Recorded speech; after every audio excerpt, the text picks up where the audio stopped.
Bab 864 Tuan Destri. Dia mengenakan bergaun polos, tampak suci.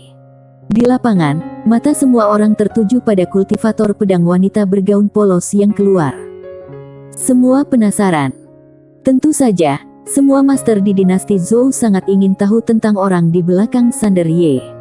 Bagaimanapun, monster seperti Sander Ye tidak bisa dibudidayakan oleh orang biasa, tapi mereka tidak tahu latar belakangnya sekuat apa. Segera, ekspresi beberapa master dari dinasti Zhou menjadi gelap. Karena mereka menemukan bahwa ketika kultivator pedang wanita bergaun polos keluar, tidak ada fluktuasi energi di tubuhnya. Dibandingkan dengan ketika pria kuat dari aliansi jalan jahat keluar, itu benar-benar berbeda. Citian tiba-tiba bertanya dengan bingung, "Pendeta Tao Tua, kenapa aku tidak bisa merasakan aura orang ini?" Begitu wanita bergaun polos itu keluar, dia menyadari bahwa dia sama sekali tidak bisa merasakan kehadiran wanita bergaun polos itu. Ini agak tidak normal.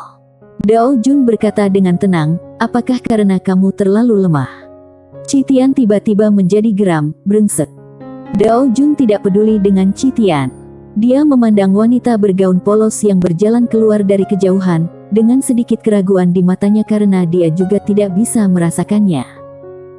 Saat wanita bergaun polos keluar, ekspresi Kaisar Dinasti Zhou langsung menjadi serius. Karena dia juga tidak bisa merasakannya. Hanya ada dua kemungkinan untuk tidak bisa merasakan aura lawan. Yang pertama adalah lawan memiliki metode penyembunyian yang sangat cerdik, menutupi-tutupi rahasia dan auranya sendiri, atau kekuatannya jauh di atas dia. Setelah memikirkan ini, Kaisar Dinasti Zhou langsung terkejut, karena dia merasa itu pasti tipe kedua. Di kejauhan, Tuan Yugas dan yang lainnya juga menatap wanita bergaun polos yang keluar. Tuan Yugas cukup kecewa. Karena wanita bergaun polos ini biasa-biasa saja. Saat dia berjalan keluar, tidak ada sedikit pun fluktuasi di jalan Tao. Sungguh kekecewaan yang sangat besar. Tuan Yugas juga merasa sedikit beruntung saat ini.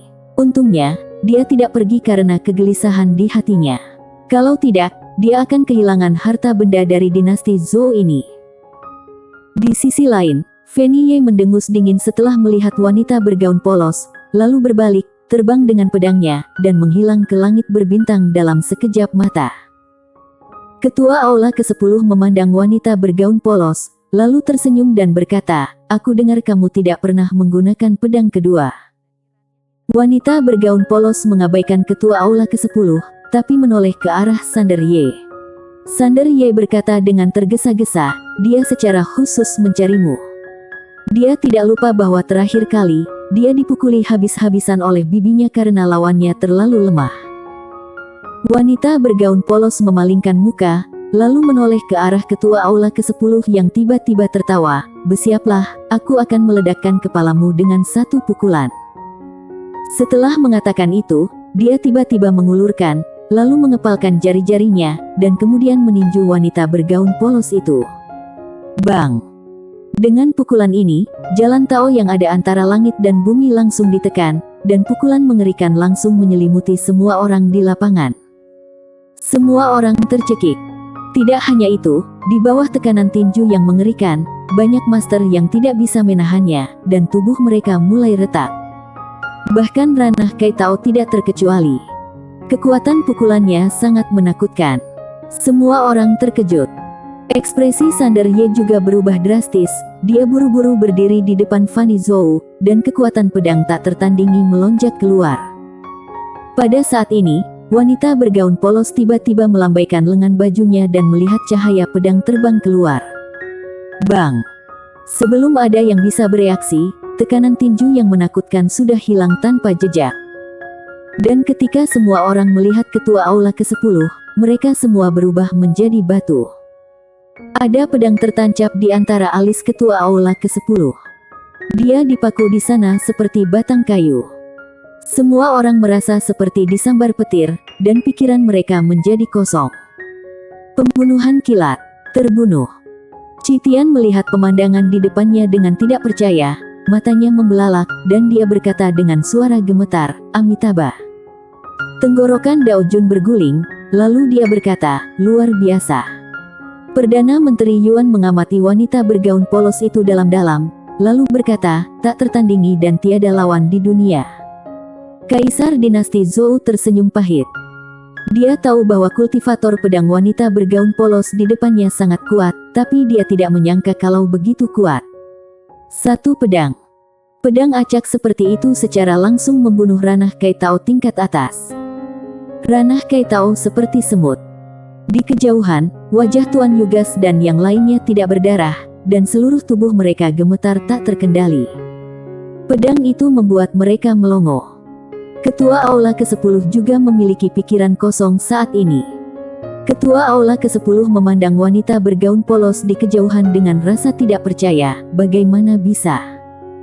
Wanita bergaun polos melirik ke arah dia, matanya tidak menunjukkan tanda-tanda fluktuasi, apa bedanya kamu dengan semut? Ketua Aula ke-10 tiba-tiba meraung, tidak mungkin. Setelah mengatakan itu, dia mengepalkan tangannya dengan kuat, dan dalam sekejap, kekuatan tinju yang menakutkan keluar dari tubuhnya. Namun, begitu kekuatan tinju itu keluar, itu langsung hancur dan dimusnahkan. Penekanan. Tidak peduli seberapa keras Ketua Aula ke-10 menolak, kekuatannya tidak bisa meninggalkan tubuhnya, begitu keluar, dia akan segera dihancurkan. Segera, Ketua Aula ke-10 menjadi putus asa. Di sampingnya, Tuan Yugas dan yang lainnya melihat situasinya tidak baik, lalu berbalik dan lari. Namun, saat mereka berbalik untuk melarikan diri, mereka menemukan bahwa kepala mereka tetap di tempatnya, tetapi tubuh mereka sudah melayang sejauh puluhan ribu kaki. Tubuh terbang, dan jiwa mengejar di belakang. 6 ranah Kaitao langsung terbunuh. Melihat pemandangan ini, terjadi keheningan mematikan antara langit dan bumi. Citian dan yang lainnya benar-benar mati rasa saat ini. Selain keterkejutan, ada rasa takut, ketakutan yang tak terkatakan. Itu ranah Kaitao. Untuk saat ini, dalam dunia dan kognisi mereka, itulah langit-langitnya, dan mereka juga salah satu dari langit-langit itu. Namun, pada saat ini, Dewa Pedang Wanita bergaun polos sedang membunuh ranah Kaitao seperti ayam. Ini benar-benar seperti membunuh seekor ayam. Ranah Kaitao itu seperti semut. Pada saat ini, orang-orang kuat di dinasti Zhou merasakan emosi yang tidak berdaya dan kompleks di hati mereka. Selama masa hidup mereka dalam mempraktikkan jalan Tao, mereka mengira mereka sudah berada di puncak. Namun, pada saat ini, seseorang datang untuk memberitahu mereka dengan fakta bahwa mereka tidak lebih dari semut. Semua orang di dunia ini adalah katak di dasar sumur. Hanya saja sebagian orang memiliki sumur yang lebih kecil, dan sebagian orang memiliki sumur yang lebih besar. Namun di hadapan sebagian orang, tidak ada perbedaan. Sama seperti di depan Dewa Pedang Wanita bergaun polos ini, tidak ada perbedaan antara mereka yang berada di ranah Kaitao dan semut. Pada saat ini, hati tahu semua master di lapangan sudah runtuh, dan hati mereka hancur. Sander Ye sedikit lebih baik karena dia sudah terbiasa. Haha. Di kejauhan, Ketua Aula ke-10 tiba-tiba tertawa, dan tawa dia sangat sedih. Dia tidak pernah menyangka suatu saat dia akan dibunuh. Pada saat ini, hati taunya juga runtuh. Ketua Aula ke-10 memandang wanita bergaun polos dan hendak berbicara. Namun, detik berikutnya, wanita bergaun polos melambaikan lengan bajunya dan dia berubah menjadi abu. Terhapus seketika. Setiap orang. Wanita bergaun polos itu perlahan berbalik dan menatap Sander Ye, aku belum puas bunuh orang. Saat dia mengatakan itu, dia melirik semua master dari dinasti Zhou. Dinasti Zhou. Sander Ye buru-buru berkata, Bibi, ini adalah orang sendiri, mereka semua adalah orang sendiri. Wanita bergaun polos menatap Sander Ye dengan ringan, lalu merentangkan telapak tangannya dan menggoyangkannya dengan lembut. Bang! Waktu dan ruang di kejauhan tiba-tiba bergetar hebat, dan detik berikutnya, energi misterius yang tak terhitung jumlahnya berkumpul dari langit dan bumi. Semua orang sedikit bingung. Apa yang sedang dilakukannya? Sander Ye juga sedikit bingung, apa yang dia lakukan. Segera, di bawah tatapan ragu semua orang, energi yang tak terhitung jumlahnya berkumpul di satu tempat di kejauhan, dan tubuh jiwa muncul satu demi satu. Ah! Citian tiba-tiba menjerit histeris, brengsek. Dia membangkitkan orang-orang dari aliansi jalan jahat. Brengsek, brengsek. Pada saat ini, semua orang di tempat tersebut tercengang. Kebangkitan. Dia membangkitkan kembali orang-orang yang baru saja dia hapus. Ekspresi Sander Ye juga membeku. Segera, di bawah tatapan ketakutan semua orang, Ketua Aula ke-10, Tuan Yugas dan yang lainnya muncul di depan mereka lagi. Tetapi pada saat ini, aura yang sangat menakutkan dan kuat tiba-tiba menyebar dari kedalaman langit berbintang, dan dengan munculnya paksaan ini, seluruh dunia menjadi ilusi. Tidak hanya itu, paksaannya begitu kuat sehingga semua orang di lapangan mengubah ekspresi mereka. Beberapa master yang lebih lemah langsung berlutut di tempat, dan mereka tidak bisa melawan sama sekali. Bahkan Ranah Kaitao perlahan-lahan menekuk lutut mereka pada saat ini. Tidak ada yang bisa menolak, termasuk Sander Ye. Pada saat ini, Sander Ye hanya merasakan gunung yang tak terhitung jumlahnya menekan hatinya. Bahkan kalau dia melepaskan kekuatan pedang tak tertandingi, dia masih tidak bisa menahannya. Perasaan itu seperti manusia fana yang melihat langit runtuh. Tidak ada cara lain selain mati. Ini adalah penindasan Jalan Tao. Penindasan khusus Jalan Tao yang belum pernah dia lihat sebelumnya.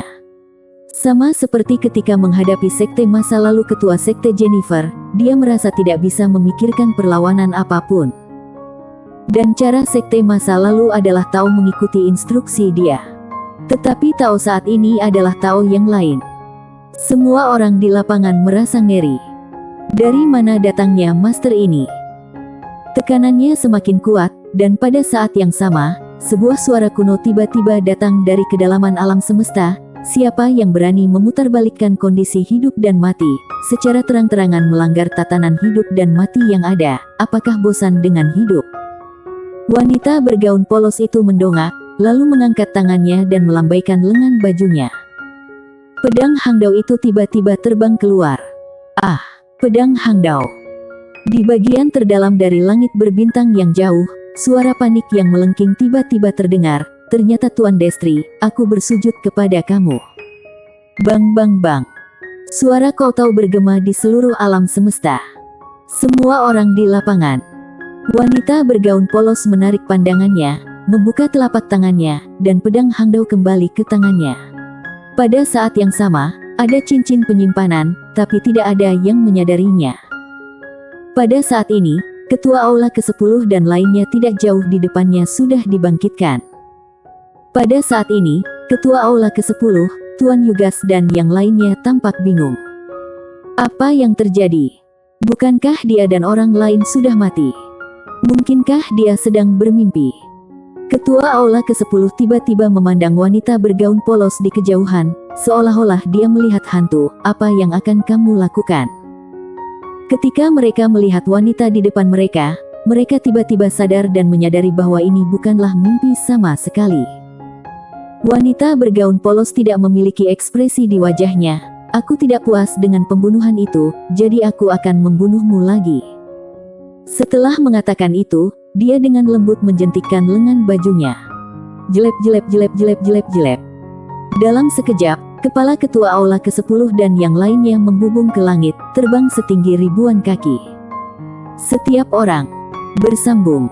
Bab 865, Ayah Pagoda. Bunuh sekali lagi. Di lapangan, semua orang membeku di tempat seolah-olah sedang ditotok. Membunuh sekali saja tidak cukup. Dibangkitkan. Dibunuh lagi. Apakah ini mungkin?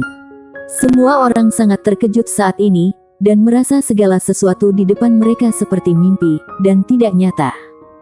Di dalam pagoda kecil, Yinia berjongkok di tanah memberamkan kepalanya di antara lututnya, dan terus berkata dalam hati, aku tidak bisa melihat apapun, aku tidak bisa melihat apapun. Pagoda kecil. Di luar pagoda, wanita bergaun polos perlahan berbalik dan menatap Sander Ye. Sander Ye menarik Fanny Zhou yang belum sadar ke wanita bergaun polos dan berkata, Bibi. Saat dia berbicara, dia dengan lembut meremas telapak tangan Fanny Zhou. Fanny Zhou kembali sadar, ragu-ragu sejenak, lalu membungkuk sedikit dan berkata, Bibi. Wanita bergaun polos melirik Fanny Zhou, lalu melambaikan lengan bajunya, dan gumpalan energi pedang tiba-tiba terbang dan menghilang ke langit dan angkasa yang jauh. Semua orang bingung. Wanita bergaun polos menatap Fanny Zhou, dia ada di sini, energi pedang ini ada di sana. Selama energi pedang ini ada di sana maka dinasti Zhou tidak akan pernah hancur. Setelah mendengar ini, Kaisar dinasti Zhou dan semua master dari dinasti Zhou sangat gembira, dan kemudian mereka semua bersujud dan memberi hormat. Jimat pelindung. Jimat terkuat dalam sejarah dinasti Zhou. Biarpun dinasti Zhou sebelumnya sudah menggunakan semua kartunya untuk Sander Ye dan menghabiskan seluruh kekayaannya, kalau dilihat sekarang, itu sangat berharga. Untung besar. Kaisar dinasti Zhou sangat gembira. Kali ini dia bertaruh besar dan menang. Biarpun tidak tahu seberapa kuat Dewa Pedang Wanita bergaun polos di depannya, yang pasti Dewa Pedang Wanita ini pasti berasal dari alam semesta peradaban tingkat kelima, dan kekuatannya pasti melebihi ranah Kai Tao. Dengan perlindungan master seperti itu, dinasti Zhou bahkan tidak lagi takut pada peradaban Tianxing. Kali ini dia bertaruh pada nasib negaranya, dan dinasti Zhou menang. Fanny Zhou melirik Sander Ye di sebelahnya dan tersenyum sedikit. Dia secara alami tahu bahwa Dewa Pedang bergaun polos di depannya melakukan itu sepenuhnya karena Sander Ye. Pada saat ini, Dao Jun di samping tiba-tiba berdiri, kemudian membungkuk dengan hormat. Senior, junior beranikan diri bertanya, kalau Yang Mulia Pangeran ke-9 tidak ada di sini, apakah dinasti Zhou akan dalam bahaya kehancuran? Setelah mendengar kata-kata Dao Jun, semua orang kembali sadar. Ya, apa yang dikatakan Dewa Pedang Wanita di depan ini adalah kalau Fanny Zhou ada di sini, energi pedang akan ada di sana. Dengan kata lain, kalau Fanny Zhou tidak ada di sini, energi pedang juga tidak akan ada di sana. Wanita bergaun polos itu melirik ke arah Dao Jun dan tidak menjawab. Sebaliknya, dia menatap Sander Ye, ikuti aku. Setelah mengatakan itu, dia berbalik dan berjalan ke samping. Ada sedikit kekhawatiran di mata Dao Jun. Sander Ye menarik Fanny Zhou dan mengikutinya. Fanny Zhou ingin menolak karena Dewa Pedang Wanita bergaun polos tidak memanggilnya, tapi Sander Ye dengan paksa menariknya. Di kejauhan, wanita bergaun polos berjalan perlahan. Sander Ye menarik Fanny Zhou untuk mengikutinya. Wanita bergaun polos berkata, kamu harus lebih cepat. Sander Ye terkejut sesaat, lalu berkata, Bibi, kamu dan ayahku. Setelah mengatakan ini, dia menatap wanita bergaun polos dan tidak berkata apa-apa. Lagi, wanita bergaun polos berkata, anak-anak tidak boleh bertanya tentang urusan orang dewasa. Sander Ye. Wanita bergaun polos berhenti, merentangkan telapak tangannya, dan 8 cincin penyimpanan perlahan melayang ke arah Sander Ye, untuk kamu. Sander Ye segera terkejut, ini pasti cincin penyimpanan ketua aula ke-10 dan yang lainnya. Tapi segera, dia mengerutkan kening karena dia ingat bahwa hanya ada ber-7 kelompok ketua aula ke-10 pada saat itu, tetapi ada 8 cincin di sini. Sander Ye mengambil cincin penyimpanan itu dan berkata, Bibi, siapa suara misterius itu sebelumnya? Wanita bergaun polos berkata, semut. Sander Ye. Fanny Zhou. Wanita bergaun polos menambahkan, penjaga ketertiban Jalan Tao. Sander Ye sedikit penasaran, sepertinya dia mengenalmu. Wanita bergaun polos berkata dengan tenang, dulu, aku melewati suatu tempat yang Jalan Tao agak angkuh. Aku memberinya pelajaran dan dia melihatnya. Sander Ye. Tampaknya sedang memikirkan sesuatu. Sander Ye segera mengeluarkan pagoda kecil itu dan berkata, Bibi, cukup sulit bagi Tuan Pagoda untuk mengikutiku sekarang. Bisakah Bibi memperbaikinya? Pagoda kecil sangat tersentuh dan berkata dengan penuh semangat, bajingan kecil, kamu akhirnya mengatakan sesuatu yang manusiawi. Sander Ye. Wanita bergaun polos melirik ke arah pagoda kecil, membuka telapak tangannya, dan pagoda kecil segera jatuh ke tangannya. Pagoda kecil berkata dengan penuh semangat, Kak Destri. Wanita bergaun polos tiba-tiba merentangkan tangan kirinya, dan dalam sekejap, aliran cahaya misterius tiba-tiba terbang dari kedalaman langit berbintang, dan akhirnya menghilang langsung ke dalam pagoda kecil. Bang! Dalam sekejap, aura menakutkan tiba-tiba naik ke langit dari pagoda kecil, menyebabkan seluruh galaksi mendidih. Melihat adegan ini, Sander Ye sedikit terkejut. Tentu saja, dia senang. Setelah transformasi ini, Tuan Pagoda seharusnya bisa lepas landas.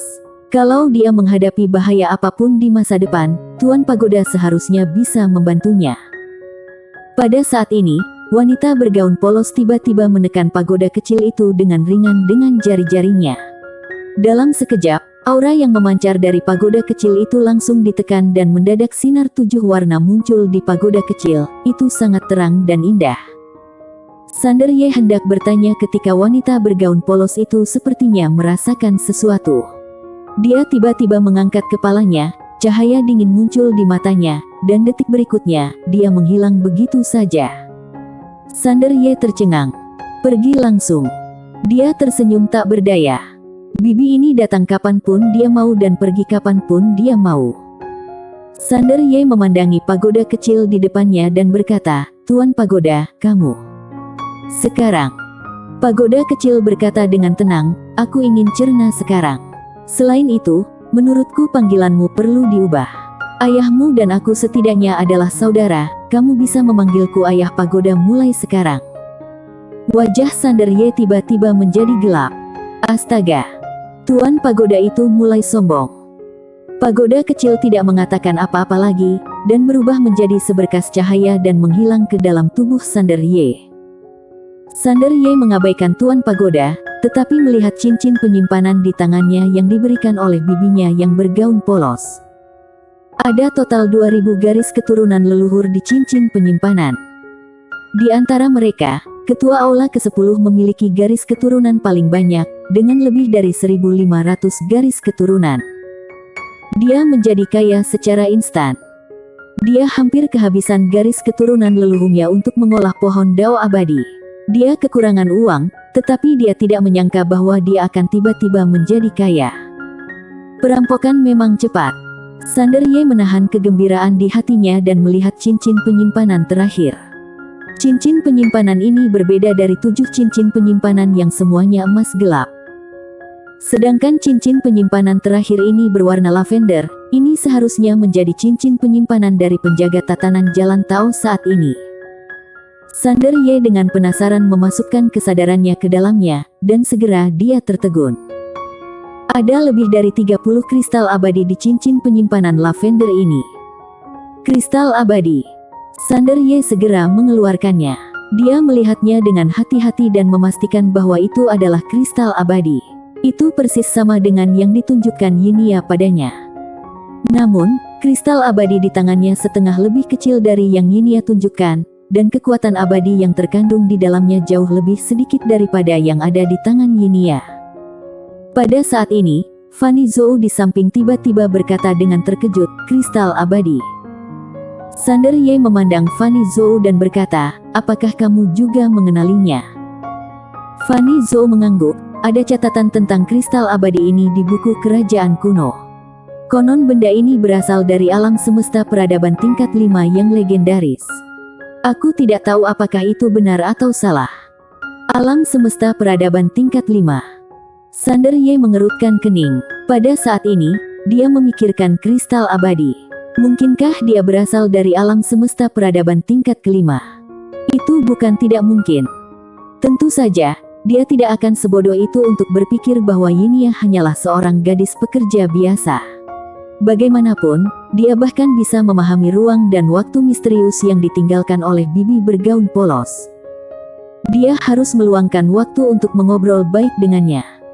Saat ini, Fanny Zhou tiba-tiba berkata, "Apa rencanamu selanjutnya?" Sander Ye berkata dengan sungguh-sungguh, 100% keilahian, perkuat tubuh fisik, dan perkuat beberapa keterampilan pedangku. Fanny Zhou berkata dengan suara yang serius, "Aliansi Jalan Jahat." Sander Ye menggelengkan kepalanya. "Aku mendengar Tuan Yugas dan yang lainnya menyebut master berbaju hitam itu sebagai ketua aula ke-10. Dengan kata lain, aliansi Jalan Jahat ini kemungkinan besar memiliki ketua aula ke-9 dan ketua aula ke-8. Terlebih lagi, aliansi Jalan Jahat ini berspesialisasi dalam menarik jalan jahat, tetapi kali ini, tidak ada satupun jalan jahat di antara mereka yang datang. Ini sangat tidak normal. Fanny Zhou berkata dengan suara yang serius, maksudmu, beberapa orang yang kita lihat mungkin hanyalah pemain kecil di aliansi jalan jahat. Sander Ye mengangguk. Fanny Zhou berkata, aku akan mengirim seseorang untuk memeriksanya secara langsung nanti. Sander Ye sedikit mengangguk, oke. Dia hampir tidak tahu apa-apa tentang aliansi jalan jahat sekarang, jadi akan sangat bagus kalau dinasti Zhou membantu penyelidikannya. Sander Ye berkata lagi, kalau kamu ingin mengambil buah dao abadi, kamu bisa pergi ke pagoda kecil. 10 tahun di pagoda dan 1 hari di dunia luar bisa menghemat banyak waktu. Selain itu, kamu bisa berlatih di pohon dao abadi di pagoda. Efeknya lebih baik. Fanny Zhou mengangguk, oke. Seolah memikirkan sesuatu, dia berkata lagi, apakah kamu ingin mencapai 100% keilahian? Sander Ye mengangguk, ya. Fanny Zhou berkata, dinasti Zhou bisa membantu kamu. Sander Ye sedikit penasaran, apa yang bisa dibantu? Fanny Zhou tersenyum dan berkata, warisan keluarga kerajaan. Sander Ye, bagaimana ceritanya? Fanny Zhou menjelaskan, kami memiliki tanah suci di dinasti Zhou, yang disebut tanah leluhur. Di tempat itu, terdapat jiwa dan warisan yang ditinggalkan oleh leluhur yang tak terhitung jumlahnya. Kalau kamu pergi ke sana untuk berlatih, mereka akan membimbing kamu dan mungkin membantu kamu mencapai tingkat keilahian ke-10. Sander Ye berpikir sejenak lalu berkata, oke. Fanny Zhou berkata, aku akan mengantarmu ke sana. Sander Ye mengangguk, oke. Fanny Zhou tiba-tiba berkata, kalau kamu 100% ilahi. Sander Ye tersenyum dan berkata, apakah kamu khawatir aku akan menjadi seorang petapa mumi dan tidak memiliki apa-apa lagi di hatiku? Fanny Zhou mengangguk. Sander Ye sedikit penasaran, kamu setengah ranah Kai Tao. Dengan kata lain, kamu sudah menjadi manusia seutuhnya, jadi kenapa kamu masih menyukaiku? Fanny Zhou tersenyum dan berkata, keilahian aku tidak semurni itu. Setelah keilahian 100%, semakin murni keilahian, semakin menakutkan kekuatannya. Namun, bukanlah tugas yang mudah untuk mencapai keilahian murni yang sejati. Kalau keilahian murni lalu membuka jalan, itu akan menjadi lebih kuat, sama seperti ketua aula ke-10 sebelumnya, yang pastinya merupakan jalan yang dibuka oleh keilahian murni. Sander Ye mengangguk sedikit, aku mengerti. Fanny Zhou memandang Sander Ye, tujuanmu seharusnya bukan 100% keilahian murni, kan? Sander Ye berkata dengan sungguh-sungguh, ya. Tujuan utamanya juga agar sifat manusia menekan keilahian. Kalau dia tidak bisa mencapai keilahian yang murni, itu tidak ada artinya. Setelah mendengar kata-kata Sander Ye, Fanny Zhou menundukkan kepalanya sedikit dan tidak berkata apa-apa. Sander Ye meraih tangan Fanny Zhou dan tersenyum, tetapi tujuan utama aku adalah mengembangkan sifat manusia, jadi keilahian yang murni hanyalah masa transisi bagi aku. Fanny Zhou sedikit terkejut, sifat manusia menekan keilahian. Sander Ye mengangguk, ya. Fanny Zhou berkata dengan suara yang serius, aku juga tahu tentang ranah ini, tapi ini sulit.